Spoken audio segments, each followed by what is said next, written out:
Thank you so much for being here. And it's a great honor for me to turn it over to our keynote speaker, John Elder.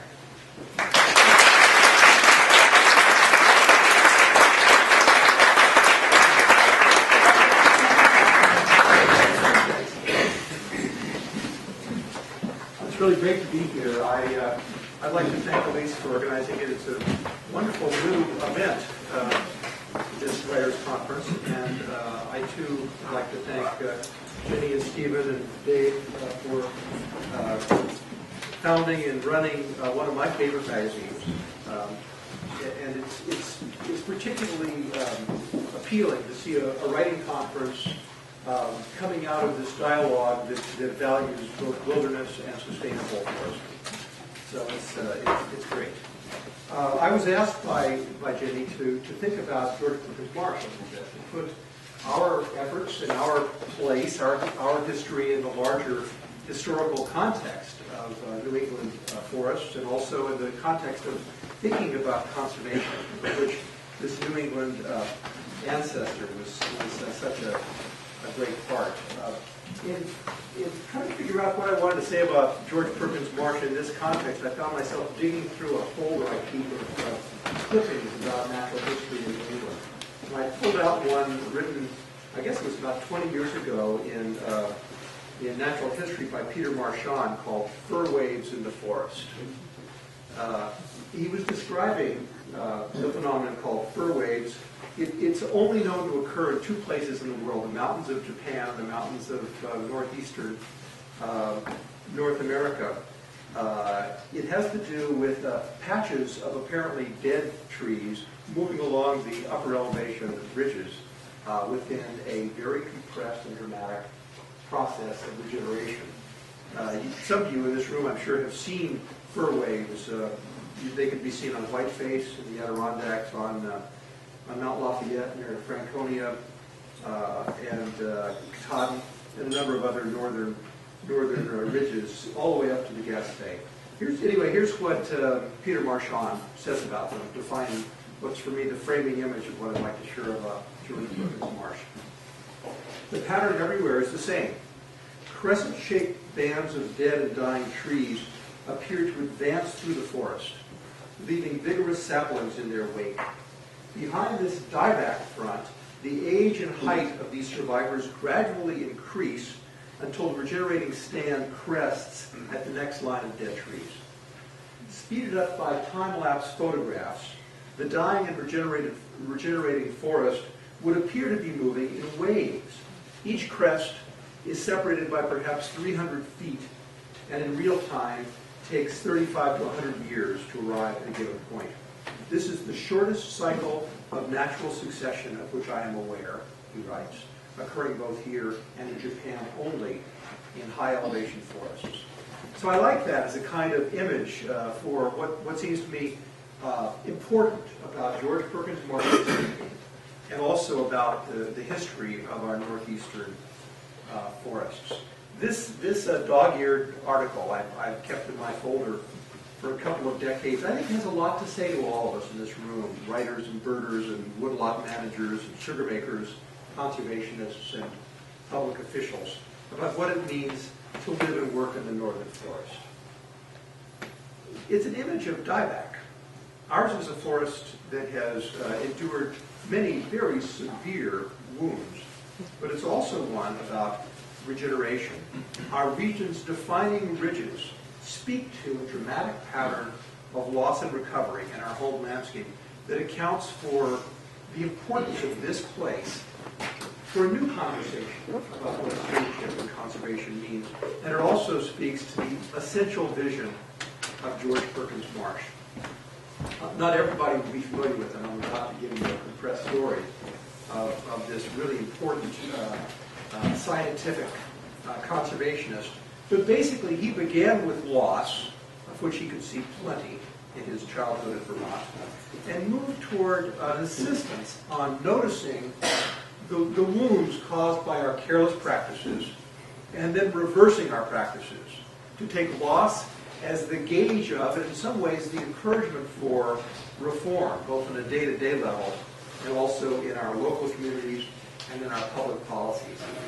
I think that George Perkins Marsh was a scientifically informed, determined, and pragmatic thinker who schooled us in what I would like to call chastened hopefulness.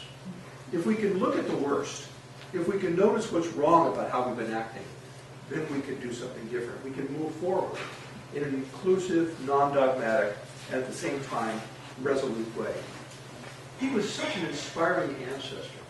I've always said that people who live in a place where a great artist has worked, Georgia O'Keeffe in northern New Mexico, Robert Frost in New Hampshire and Vermont, is blessed by inheriting language of such luminous perceptiveness that our own experience.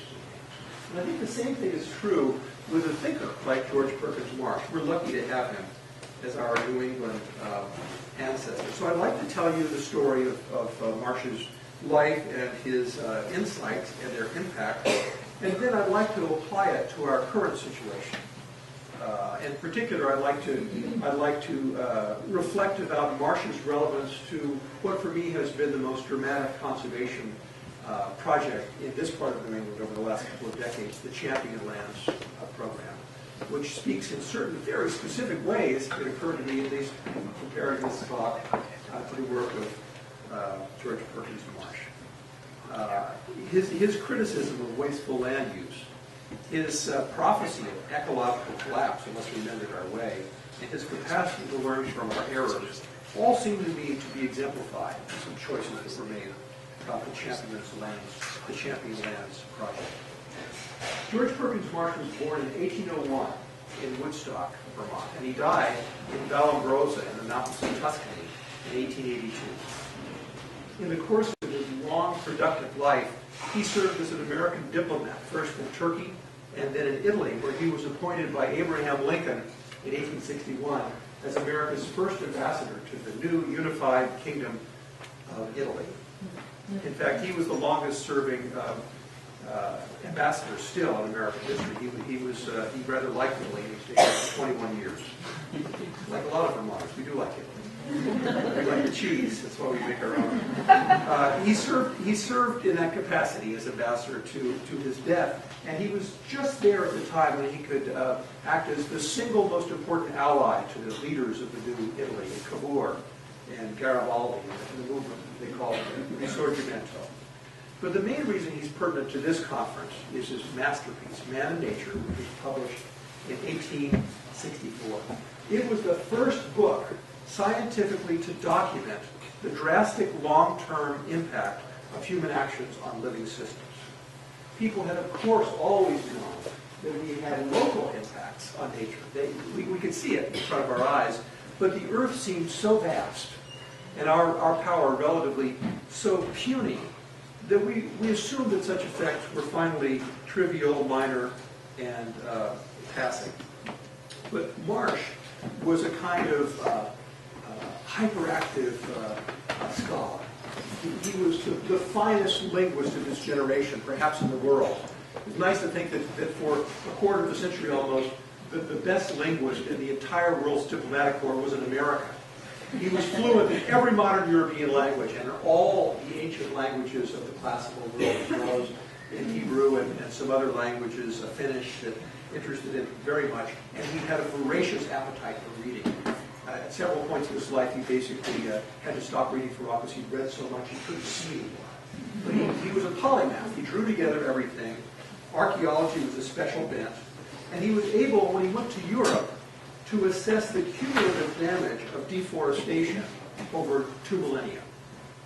He was able to document that and to notice that though each generation only is aware of its own cutting, generation by generation there's a cumulative effect, and the forest diminishes. No society's ever intended to deplete its own source of fuel, or to wash away its topsoil, or to disturb its own climate, or to render its harbors useless by filling them with silt. Nonetheless, that's what they've done. In Europe and in many places, he could see the ruins of once mighty capitals. This kind of social and ecological failure that Marsh documented so well connected the environmental history of classical and medieval Europe with what he saw growing up in Vermont at the beginning of the 19th century. He was able to put these two things together, our current actions and the long history, and to show how now we had to really mend our ways because steam power and railroads were greatly accelerating our capacity for altering the landscape. We had to either change our ways or destroy the natural fabric supporting our lives. Let me read a little passage. Remember, this was written in 1864. Listen to this line. The earth is fast becoming an unfit home for its noblest inhabitant, and another era of equal human crime and human improvidence, and of like duration with that through which traces of that crime and that improvidence extend, would reduce it to such a condition of impoverished productiveness, of shattered surface, of climatic excess, as to threaten the deprivation, barbarism, and perhaps even extinction of the species. It's amazing. And it was at the heart of his vision that our survival depended upon our mending of our own ways. I think that Marsh founded a prophetic lineage in environmental writing that is extended through all of Leopold and Rachel Carson and up to Bill McKibben in our own day. From 1791 through the War of 1812, Marsh's home state, Vermont, was the fastest growing one in the Union. Something we tend to forget when we view it as a pastoral leftover. Woods here were cut down with a swiftness that had less to do with farmers' need to clear fields for crops than with their desire to produce the charcoal and potash that had brought in valuable cash supplements. Flocks of merino sheep were pastured across Vermont in a boom lasting just a couple of decades, and sometimes referred to as merino madness. Growing up in Woodstock, at a time when Mount Tom was completely denuded, George Perkins Marsh literally watched the profile of the mountain erode from year to year. That's what he saw outside his own bedroom window.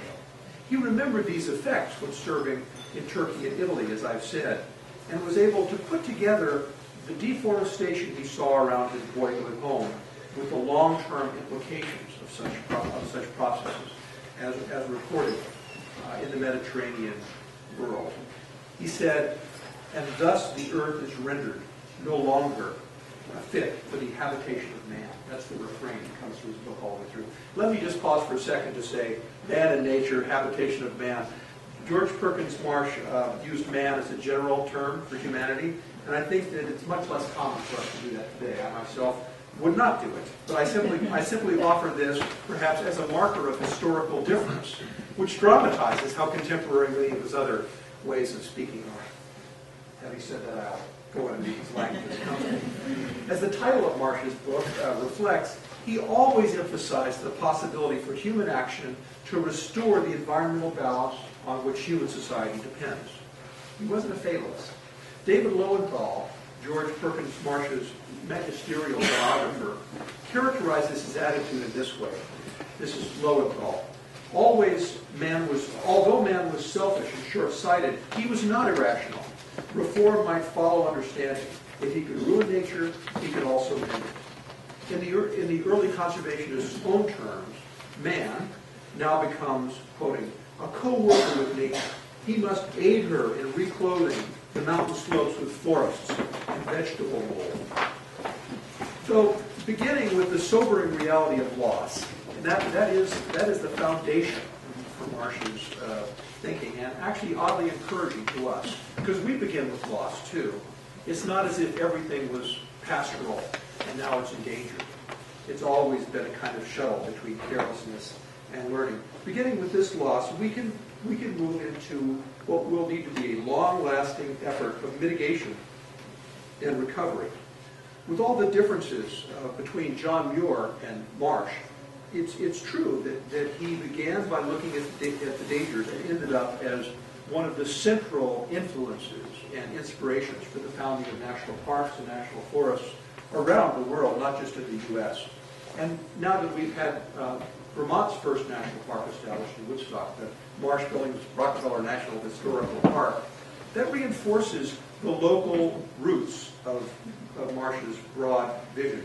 The park itself announces, in effect, that our celebrated western parks and forests have a balancing language and example that comes out of the East. Vermont and New England have a word to say now as we try to think about how the wilderness movement, which I think dominated American environmental thinking for about a century after Muir, and the current attempt to think about working landscapes, about food, and about environmental justice can all move together into a broader discourse. I think the stories of this long-settled landscape may help us toward a more inclusive paradigm for American conservation. That our mountains offer a syntax in which the words loss and recovery, wilderness and stewardship may all be spoken and connected. Although Marsh was, as I've said, the longest-serving American ambassador, he felt increasingly estranged from his own country because of the extravagance and corruption of his native land during the post-Civil War era. This was, after all, the time when Mark Twain and his collaborator, Charles Dudley Warner, coined the term the Gilded Age. Drawing on Marsh's letters of the late 1860s and 1870s, David Lowenthal writes, and again, this is a quote from Lowenthal, and lots of quotes from Marsh cited. America was now a morass of materialist greed. Sound familiar? The reign of robber barons portended the most pernicious of aristocracies, that of wealth, while the scandalous failures of Jay Cooke and others brought on the Panic of 1873, inflicting an abiding stain on our commercial honor. Marsh doubted that Hayes's reforms, however radical, could overcome his phrases, dollar worship and political patronage. From America came such an uninterrupted, this is Marsh again, succession of mortifying and discouraging moral and political news that he wondered if anybody believes anybody else's honesty these sad days. I wanted to quote this because Marsh's vision, which is so majestic and intellectually impressive, doesn't come from a serene place. It comes from agitation and anger and alarm. And again, that's oddly encouraging for me. You know, we don't have to begin from stability. What we have to do is allow ourselves to be impelled forward by the challenges of our time. The sense of a parallel between post-Civil War America, the Gilded Age, and our time actually it strikes more and more people. Recently, Doris Kearns Goodwin wrote a book called The Bully Pulpit. Some here I'm sure read it, about Teddy Roosevelt and William Howard Taft and the way in which their world was so similar to the world we face, with rampant political influence peddled by the extravagantly wealthy political kingmakers. Well, Marsh documented his environmental polemics with remarkable scholarly and scientific thoroughness. In fact, I think one reason he's not better known, he's extremely influential, but not so often read as somebody like John Muir, is his prose is tough. I mean, sometimes it's just wonderfully dramatic, but very often there'll be as many footnotes at the bottom of the page as there are unfootnoted sentences. In the middle, it bristles with references. It's like a thicket. We have to cut our way through it with no literary machete. But if you look at this density as reflecting a passionate desire to reinscribe a model for balance and health in the natural systems, and to prove that it's necessary and how it may be done, I think that we have an appropriate gratefulness towards what Marsh has accomplished. As we approach our own elections, in which the process is awash in money, and the democratic impulse is muddied like a New England stream, and in Marsh's boyhood, his example reminds us that shadows can mark our way toward a more mature ethic. You know, we can begin from them and take our orientation from them. And finally, his writing is no lamentation. It's a sober call for balance and restraint so that we can pursue a more hopeful and sustainable way of life. If we can look steadily into and also through loss, we can cross a threshold into a vision of society and the land at balance. I've always appreciated Elizabeth Kubler-Ross's book on death and dying. where she thinks about the phases of the grieving process, moving through anger and denial into acceptance. The point about her vision of grieving is, if you can face the worst, then a door opens through which you can move forward. And that's what Marsh shows us as well. I think about his successor, one of his successors, Aldo Leopold, and the great sentence in the Sand County Almanac, where he says, an expanded land ethic has now become, and this is Leopold's language, an evolutionary possibility, an ecological necessity. The ecological necessity allows us to think new thoughts, to do new deeds where less dire straits might not. The drastic deforestation of northeastern North America and focused in his native Vermont that George Perkins Marsh experienced as a boy brought about an ecological collapse. Indeed, if you read the 1853 Natural History of Vermont by Zadok Thompson, it's astounding. It describes, 1853, a wasteland of stumps and gullies, a place where in most parts of this state, large mammals have become extinct. It's interesting. Today, Vermont's more heavily forested than at any time in the last couple of centuries, and Lord knows we've got plenty of beaver and deer, also turkey, and viable populations of fishers, otters, bears, bobcats. This is not as a result of some conservation master plan. This is what happened when the farms and the early industries were abandoned and the forests came back as they want to do here. But there have been a number of conservation initiatives intending to consolidate and perpetuate such returns to a more robust forest and wildlife. And the example Turk, which I'm heading to Champions Land, is one of them. I think in conservation practice in the Northeast today, as well as in the editorial mission of Northern Woodlands magazine, we're moving toward a desire to affirm and protect both wilderness and sustainable forestry. That's the point, right? They support each other, and I believe it, I'm sure most of us here do. We need to view them not as potentially, not as opposed values, as they were often. I'm sure many of you, like me, came through environmental history when it was sort of the preservationist versus the conservationist. You know, Muir versus Pinchot. You know, that was a kind of trope we worked with for a while. But I think today we're trying to think about preservation and conservation within a larger context of stewardship. That works for me. I think it's something that it makes it so promising to have this conference growing out of Northern Woodlands magazine. George Perkins Marsh never doubted that it was right for human beings to cultivate the soil and to extract natural resources. The crucial need, in his opinion, though, was for more scientifically and ethically grounded, for a more scientifically and ethically grounded sense of restraint. You know, just because we do something doesn't mean we should never stop doing it, or never sort of check our impulses. In this way, for me, he anticipates Bill McKibben's book, Enough, in which McKibben says, you know what our environmental problem is today? It's the unrestrained appetites of the wealthy nations, which I think is true. Here's what Marsh writes in the introductory chapter to Man and Nature. A certain measure of transformation of terrestrial surface, of suppression of natural and stimulation of artificially modified productivity. You see his prose is difficult. I underline certain words so that I can try to make parses because, okay. Anyway, necessary. This measure man has unfortunately exceeded. He has felled the forest, whose network of fibrous roots bound the mold to the rocky skeleton of the earth. But had he allowed here and there a belt of woodland to reproduce itself by spontaneous propagation, most of the mischiefs, which his reckless destruction of the natural production of the soil has occasioned, would have been averted. I had a longer quote, but I thought I'd never get through it. But his point is, you know, it's okay to plow. It's okay to cut. But you shouldn't plow everywhere, and you shouldn't cut everything.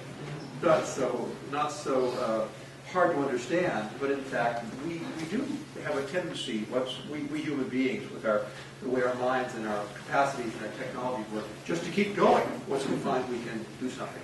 So, neither forestry nor agriculture per se is a problem. The grievous error is a long-continued lack of restraint. That's essential to his vision, and it comes from ignorance. Ignorance what a forest is really like. A woods is not a lumber yard or a warehouse.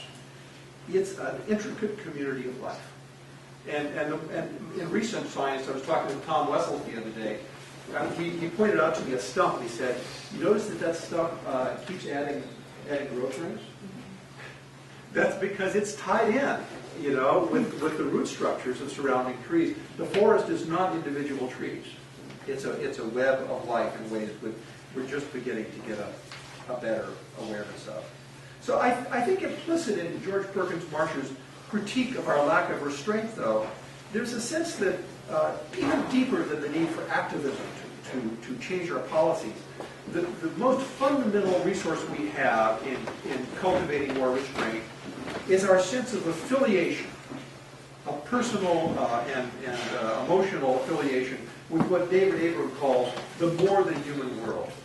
We need a deep and knowledgeable sense of how the forest works and a sense of our own affiliation with it. George Perkins Marsh had an early experience that permanently impressed upon him the sense of connection with the trees and the topography of his native place. His wife Caroline Crane Marsh's handwritten memoir of her husband's life, which is in the UVM archives, and it's really a beautiful folio that she produced, talks about an episode in his early life that stood for his own sense of affiliation. Quoting now from him, as transcribed by Caroline. "I was 4 years and a half old at the time." He was, let's back up a little bit.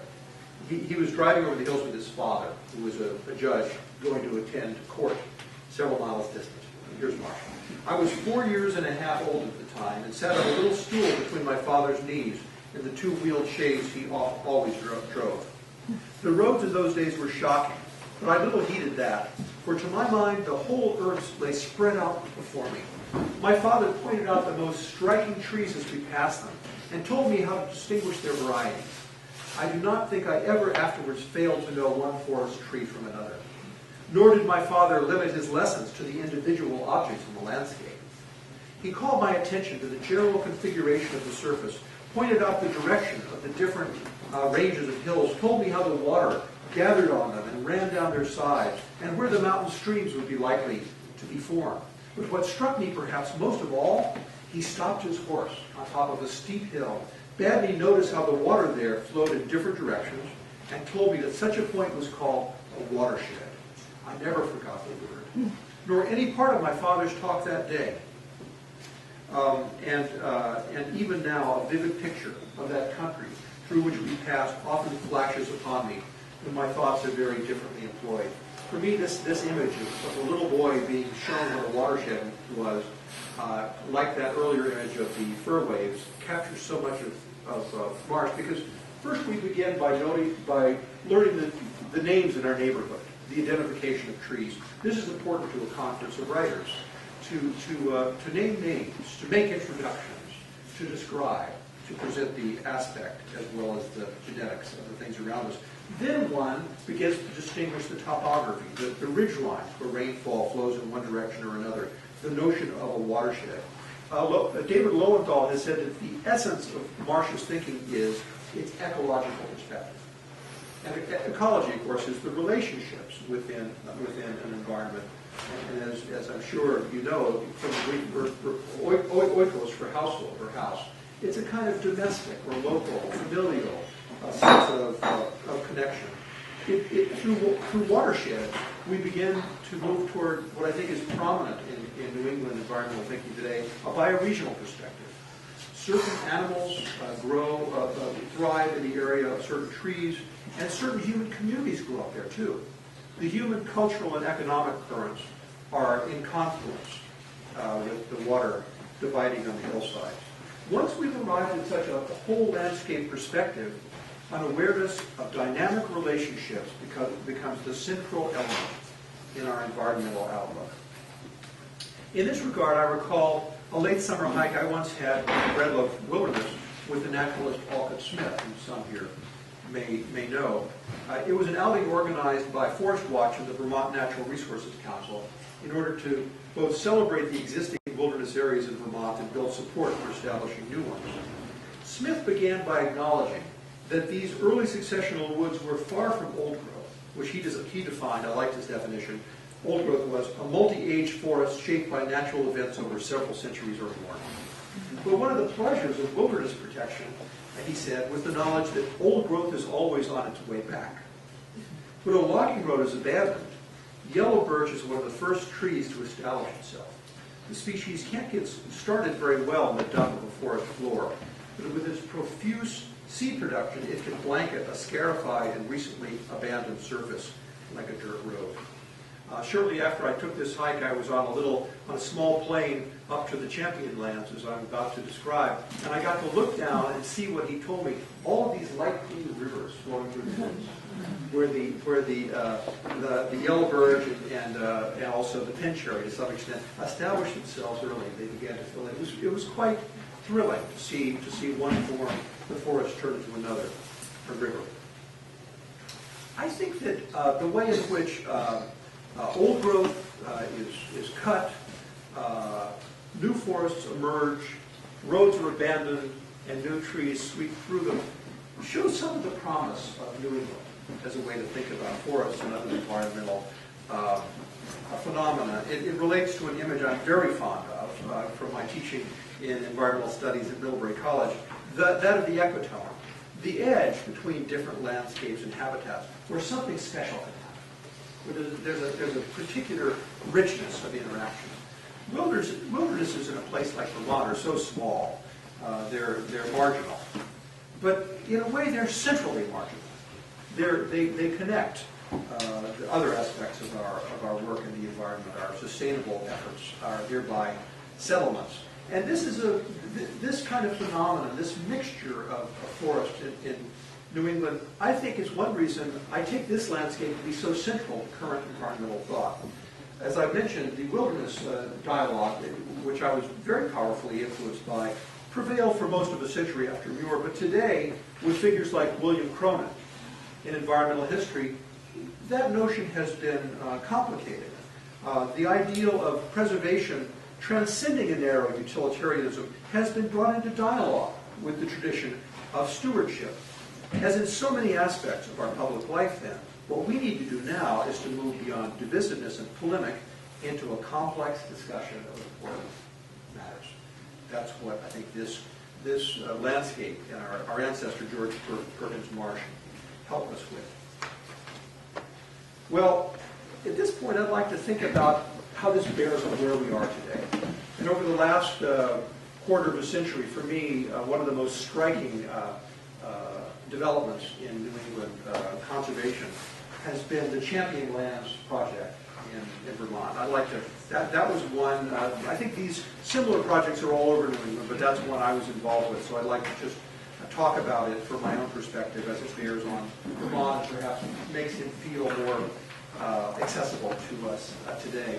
It was a project involving difficult dialogue, legislation based on research, the effort to find funding, and mediation between opposed groups, and yet out of it has come something very valuable, in my opinion. It's a really important achievement. The background of the Champion land deal is that for many decades in northern New England, most notably in Maine, but down through places like Vermont as well, there were long-held regional forestry companies that encouraged local people to have little camps and to do hunting and to have family retreats inside the private holdings. And that was a very common thing. Then that began to change.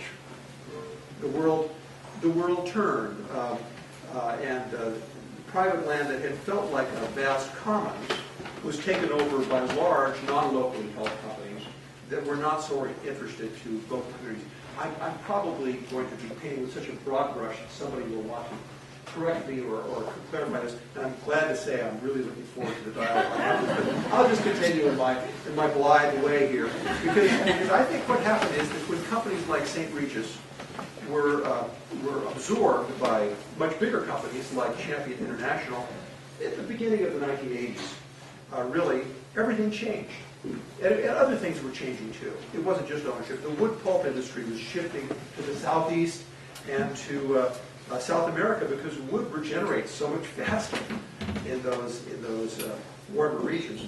In addition, Champion and a number of other international conglomerates had no particular bond with any given region, nor did they intend to stay very long. Their behavior made that clear. Timber was a commodity for them, not a part of the sustainable economy, not a part of the character of a particular community, and the logging economy of a particular community also was not very important to them.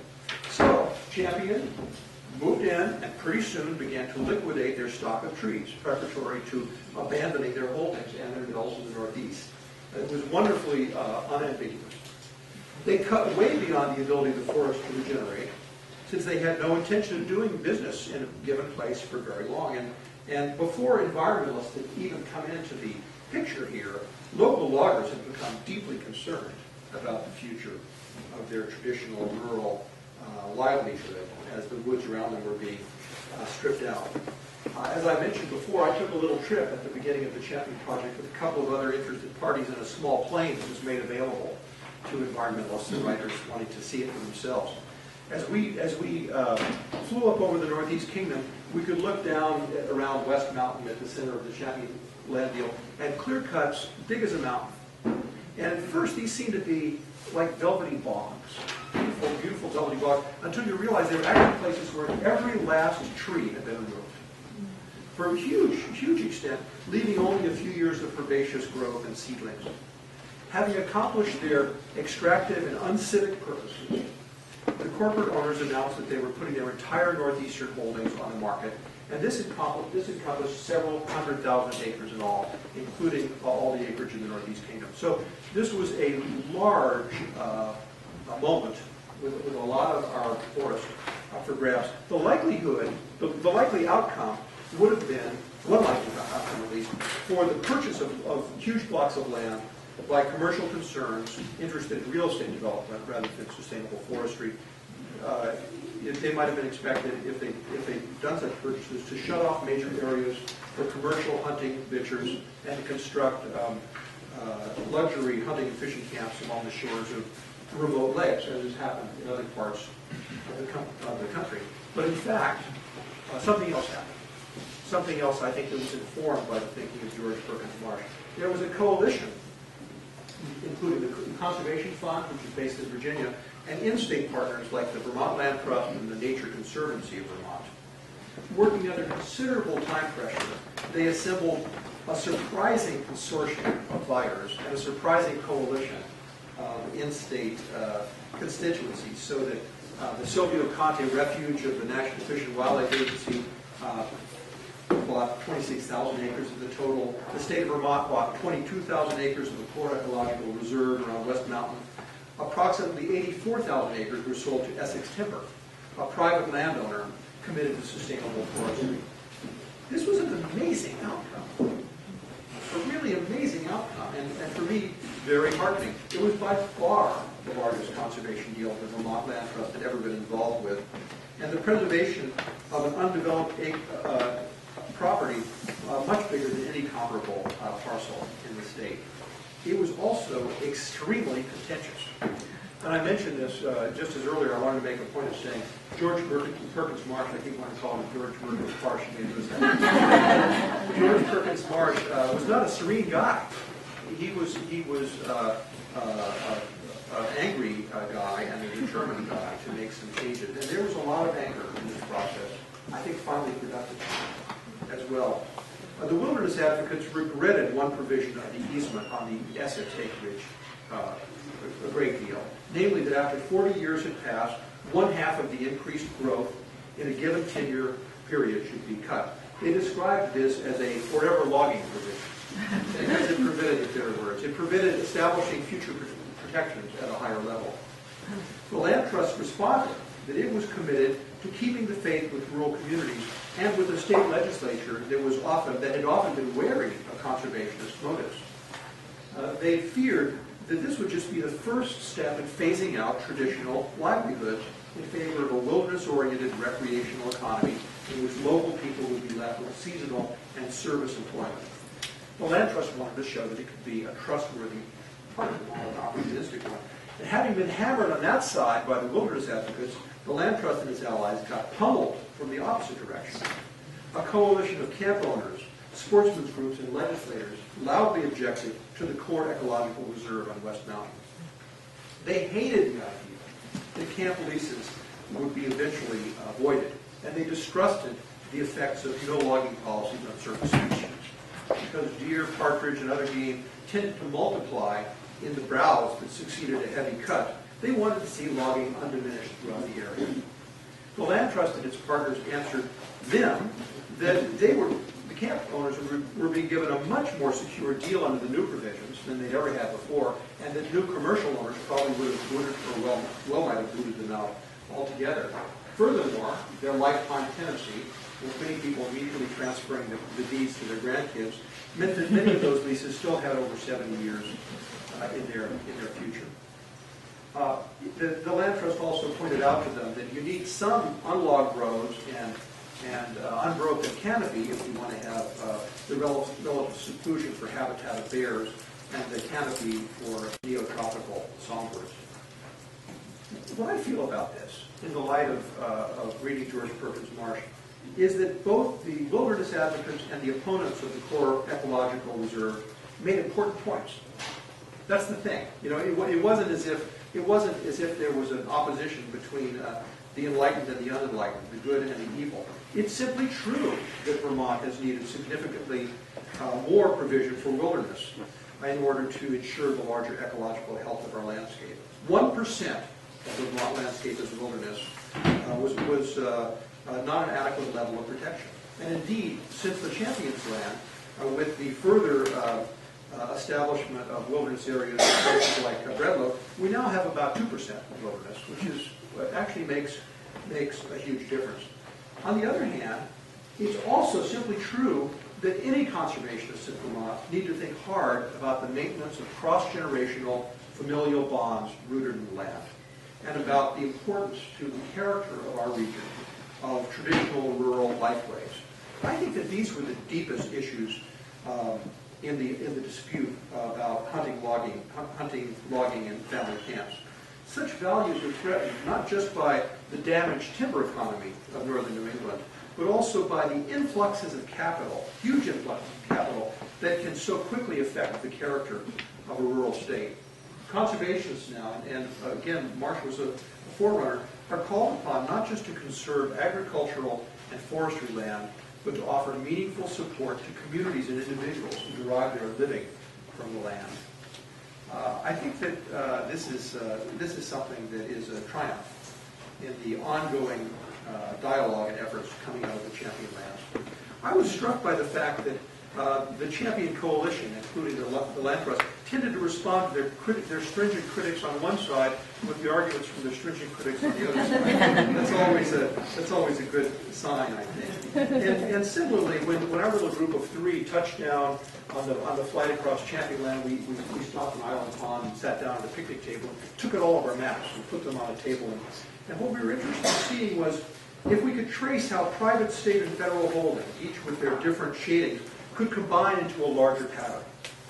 Through the complementary missions on contiguous parcels, diverse ownership might be able to protect wild habitat and water quality and the long-term prospects for a forest-related economy in the surrounding countryside.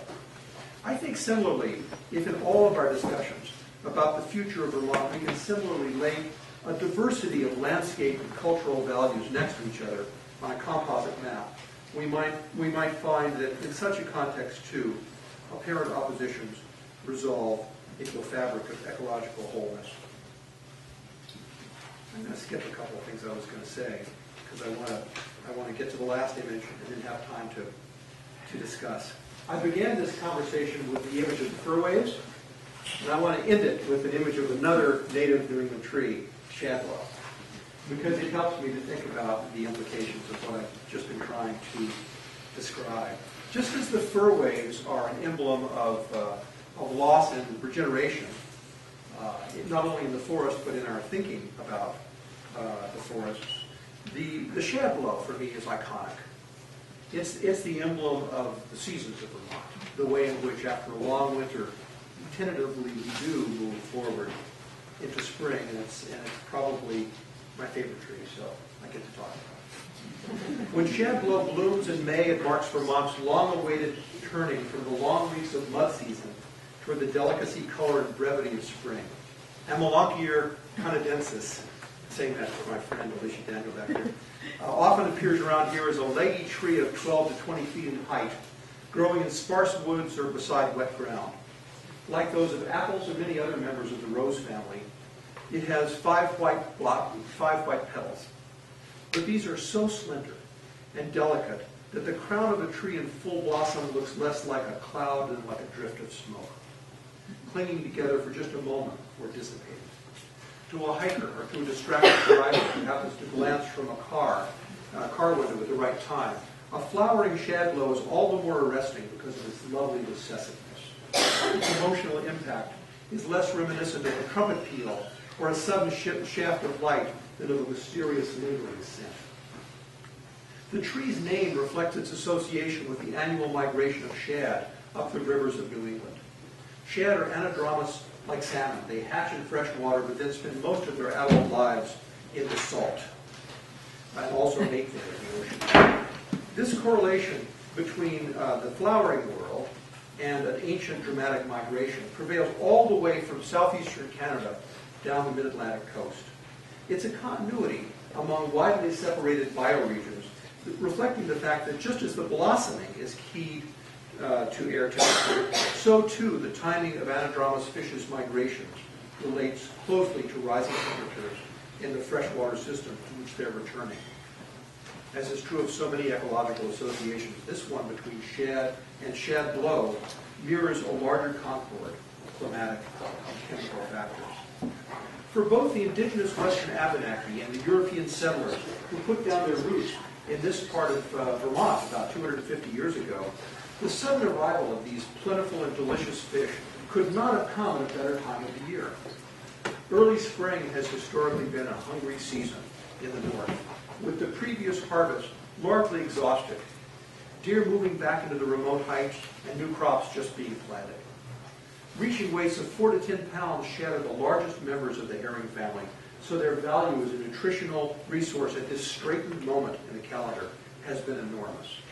Both native communities and settlers can eat their fill, dry some fish for the future, and use still others to enrich the soil of fields beside the rivers. Attaching the fish's name to the tree thus expressed both hunger and hope in a flinty land where starvation was often a real danger. Serviceberry is the second name, used interchangeably with shadblow. Some scholars have traced this to the resemblance between the North American species and European members of the rose family, which are called sorbus in the Linnaean system and have been known as sarvis in the British Isles.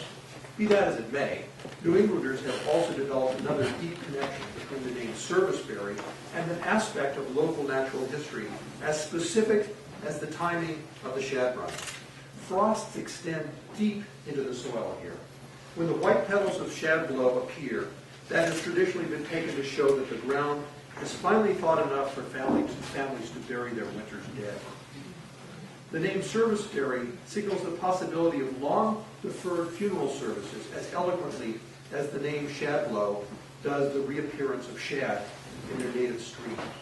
Both speak to the ways in which recurrent natural phenomena have become personally and culturally meaningful in this challenging landscape.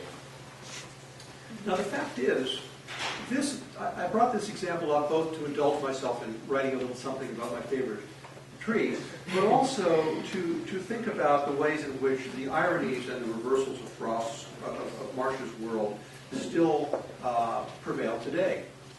The shad disappeared, largely in New England, in part because of rampant logging and silting up of the waterways.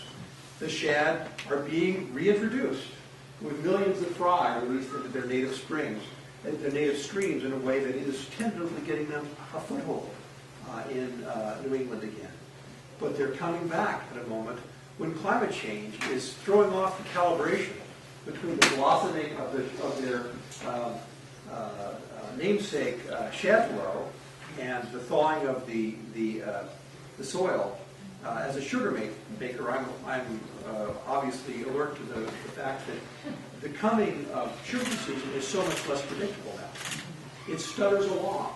It can be advanced by month, deferred by month. It can stop. It can have enough time in the middle for all of the trees to bud out, so that then when the cold weather comes again, you don't want to boil that sap.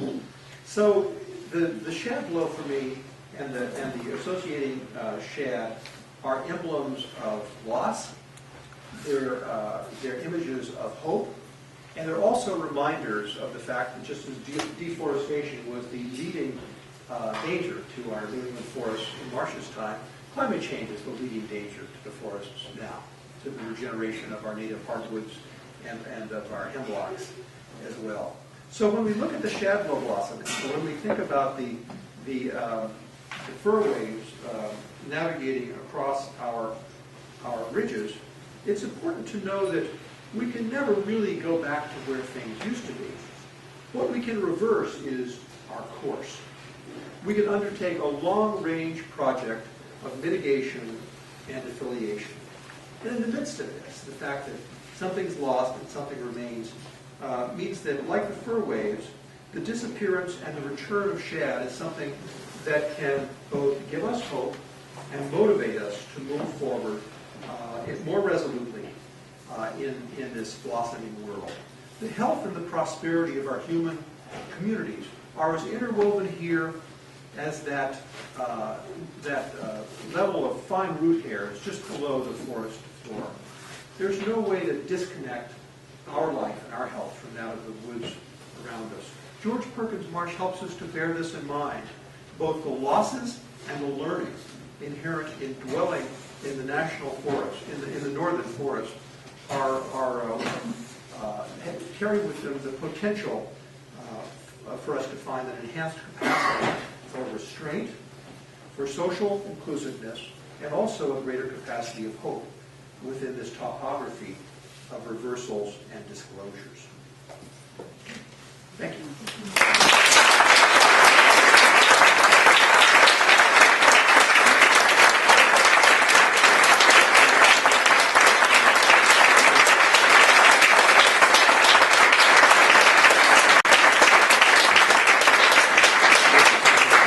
Thank you very, very much. Now for the part I'm most looking forward to. I would love to hear your comments or questions, and we do have a few minutes to do so. So please, yes. I'm curious today, here in Vermont, how much should FEMA order this out and put it aside as no longer? Yeah, so the question I'll repeat since we're not passing around the mic. David's question is, what do I take the relationship to be today between wilderness advocates and how do you put together whole that? The lumber is lumber exploiting. Yeah, well, you know, I'm sure that there are many places where around particular projects there's disagreement. Just as around the champion deal, as I say, what struck me was that the fierce voices from the two sides helped to move toward a complex balance that struck me as worthy, if not final. What strikes me is that there are more and more organizations in Vermont, influential ones, which are trying to encompass both impulses within themselves. One that I'm aware of, because it comes from my hometown of Bristol, is Vermont Family Forests, where roadless areas and habitat diversity and protection of water are equally important to sustainable forestry for the needs of local economy and community. I think in the UVM forestry program, too, there are a lot of people asking very meaningful questions about how these things can be balanced. So I think inevitably there would be some disagreement when it comes down to whether cutting should happen at a particular place. But as I said earlier, the opposition that I grew up thinking about was between the preservationist Muir and the conservationist Pinchot, and I was marching under the Muir flag at that point. I think people have moved to a more mature way of thinking about it often, and that prevails in the as well. Please. Could you describe what sounded to me like a very passive process for the reintroduction of shad, where we stop damaging the land and let it come back on its own? Yes. and I know that's very important, but some people take the opposite approach, Yes. where we are genetically engineering American chestnut to be resistant to blight and Yes. plan an active process of reforestation. Yes. Between those extremes, what do you think is best? Well, I think, was it Mao that said let 1,000 flowers bloom? I don't know. But I think it's all good. The shed is interesting. So the recovery of the New England forest, we can't take much credit for. At this point, we can begin to try to provide for its continuation. The return of the shad is a human project, with the introduction of all those millions of fry and the taking out of the dams and the prevention of further erosion of the kind that prevailed in the early 19th century. So there's human action there. The genetic, that level of science is interesting. I'm actually very interested in the chestnut projects, and I know several people who are involved in trying to, as I understand, graft some genes from the Asian chestnut. Chinese. Is that right? Chinese, yes. Chinese chestnut. And I didn't mention Tom Wessel's here, but thought about him as I was talking way up there, where he talks about disturbance histories in the woods that allow us to read the wholeness of the story here. But he is such a champion of chestnuts as a beautiful part of our legacy. So I think that's all important. Obviously, genetic manipulation is a tricky thing, and like so many things that human beings do, calls for wisdom, which human beings have not always shown themselves in total possession of. But I think I wouldn't want to rule any of that out. I think we need to be moving forward on all these levels. Yeah. And going back to, I just mentioned, that would be the subject for another talk. It's actually one that I'm more likely to be giving these days. How the real damage to the danger to the New England forest today is from climate change. Because our sugar maples, we're sugar makers, as I mentioned, and our eastern hemlocks, two especially wonderful trees, are both very particularly damaged in their regeneration by what's happening now. And I think that, on the one hand, that argues we're doing absolutely everything we can to mitigate and slow the course of climate change, but we're not going to reverse it, as I read it. And so that draws us into the world of adaptation. There's a very interesting book by Amy Seidel that some people might know. She wrote one called Early Spring, and the second one's called Higher Ground. That's the title, right? Higher Ground, yes. Which is about the fact that though we may be fiercely trying to resist climate change, we also need to be thinking about adaptation. And I think highly sophisticated scientific aspects of forestry are bound to be part of that. Please. That's a good question. Thank you. Thanks a lot for your talk. I really enjoyed it. Well, thank you. Particularly everything's William Development, and I think that is an important forward step to bring the wilderness ethic into people's backyards and so on. But my neighbors in the Adirondacks would ban me from the pub if I let you get away with not talking about the Adirondacks. Yes. Where we've had since for the past 40 years the kinds of sale of timberlands that we were talking about with the very quaint Champions Land project. Yeah, right. The Adirondacks got bigger mountains and more land. I understand that. The Adirondacks is about 6 million acres. It's about the size of about the size of Vermont. Yes. He's not going to stop. So I get the point. In that area, we have about 3 million acres of forest preserve land. Yes. Divided in half, mostly in half between motorized access and wilderness, true wilderness. So we have about 50% of Vermont over there. Wilderness. So, Gonna make us look bad.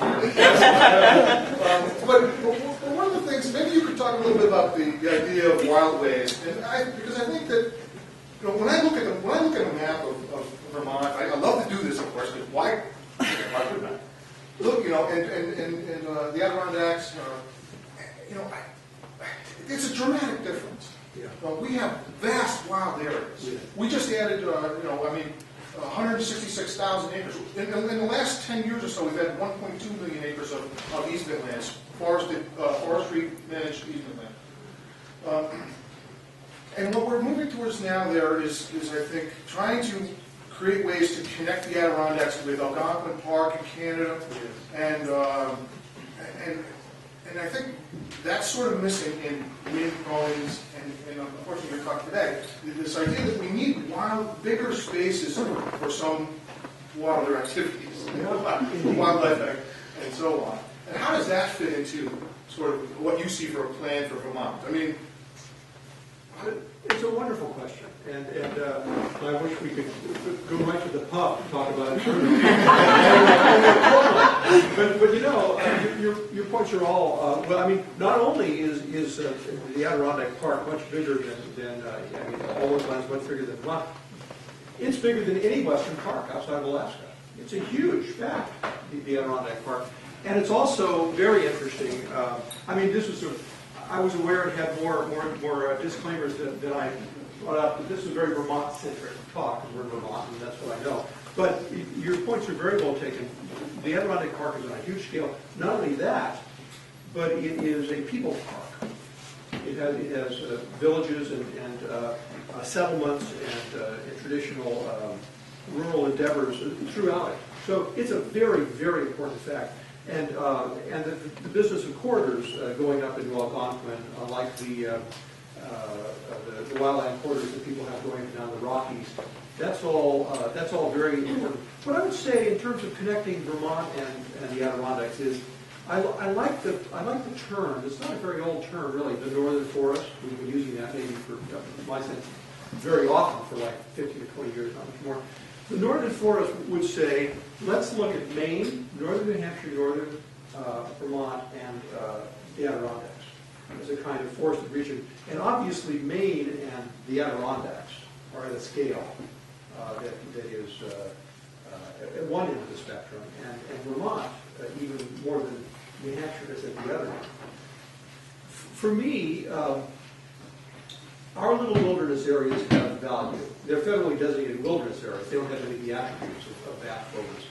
They're of great value because they allow us to contrast, the experience of contrast that brings our forestry and our settlements into balance. Bill McKibben is a good friend of mine, and when he first moved over here from the Adirondacks, he used to make slighting comments about Vermont. The best thing about Vermont is sort of like living in Queens, you can see the skyline.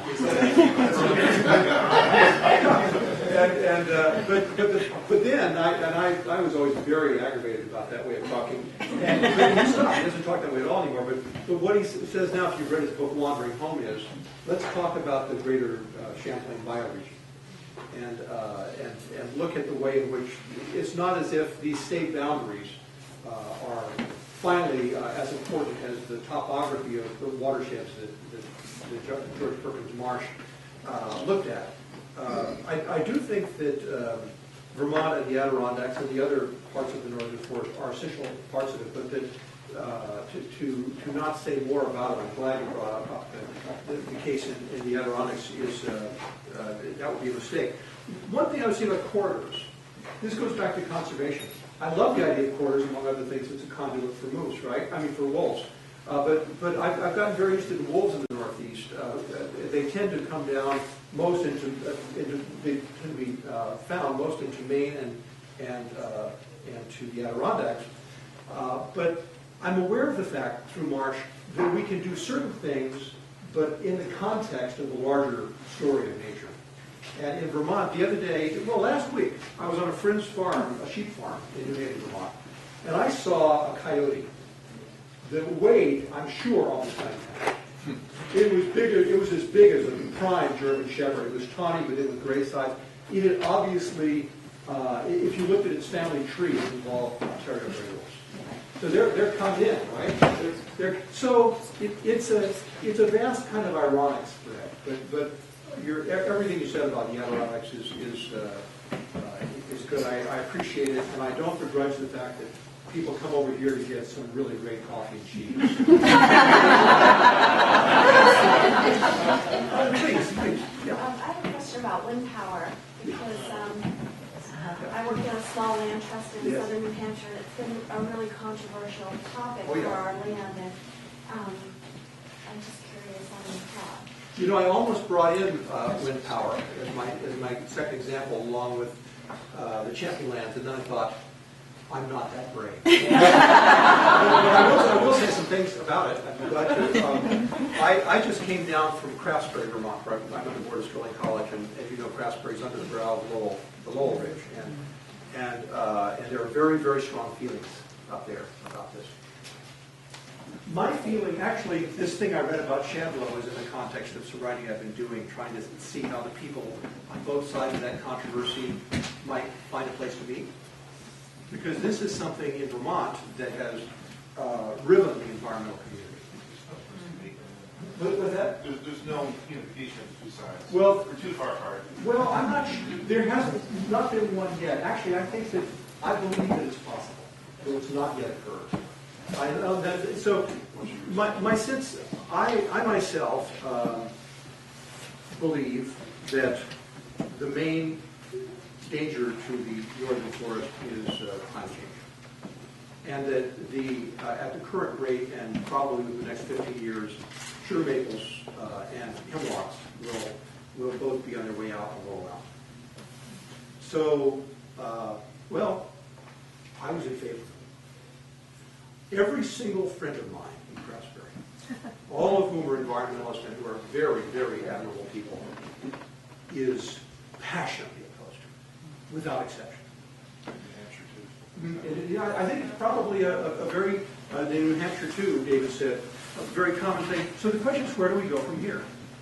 Because I think that I could make their points about why this is wrong, and they could make my points about why we have to do whatever we can to move toward renewable energy.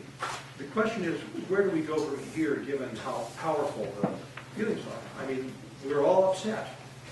And we're all upset for the same reason, because we love the land. And so this thing about Shadlow is something I wrote in actually a little website I'm working on, another connection, because I took a hike up to Lowell with a friend of mine, Tom Slayton, who used to be editor of Vermont Life, and who is one of the people who's very much opposed to Lowell. And so we agreed to take a hike up there together. And where I've come down to it is, actually, I hadn't understood this until just now, because of coming out talking about third-person question. I think that the only place we can meet, going back to David's comment a second ago, the only place we can meet and move forward is in shared grief. You know, we're not going to have the mountain ranges we've had. And on the one hand, I'm in favor of renewable energy. I think we have to move in that direction, unless we just want to say, it's okay, let's just poison the coast of Nigeria because of oil. Unless we're willing to say that, we have to do something to claim our energy use. But we're not going to avoid grievous loss. If we put in renewable energy, the thing about renewable energy technology is it's all big, because oil is so compressed. To get as much energy as you get from a cubic meter of oil, you end up with these 459-foot tall, blades, and you end up with huge solar panels, and it's. You destroy mountains out of the process. Yeah, well, you do in the same way that coal destroys mountains, although not in Vermont, and that oil also destroys both forests and birds in its secondary. I don't think that there's a way in which we're not going to experience grievous loss. And my own sense is, and I'm working on this, that notion of creative grieving, which comes into Marsh, relates to this. My sense is we have to find a way to listen to and express the expressions of grief from our whole community on both sides. And my sense is where this takes us is that if we are distraught about the effects either of renewable energy projects or climate change, and probably we're all upset in some ways about both of them, one of the things it should do is give us a kind of George Perkins Marsh recoil and say, we need to change our whole deal. It's hard in a rural place. I'm sure most of us drove here as I did. I mean, Vermont has, we use so much more petroleum living in Vermont than we would than people in the middle of Manhattan do, per capita. So we need to think about public transportation. We need to think about a serious approach to conservation.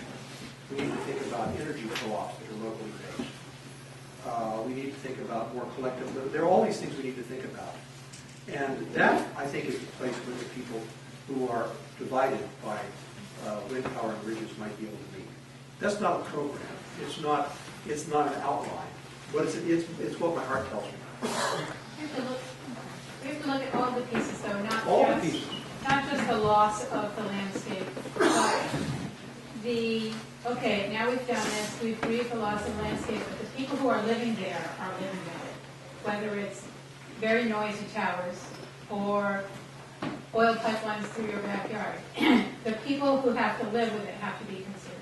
I totally agree with you. You can't just grieve the landscape. No, I totally agree with you. I would only add, we also need to grieve for the people whose lives are being destroyed by the oil and coal industry, and we also need to grieve all of the poor people along every coastline in the world who are about to be flooded out of the system.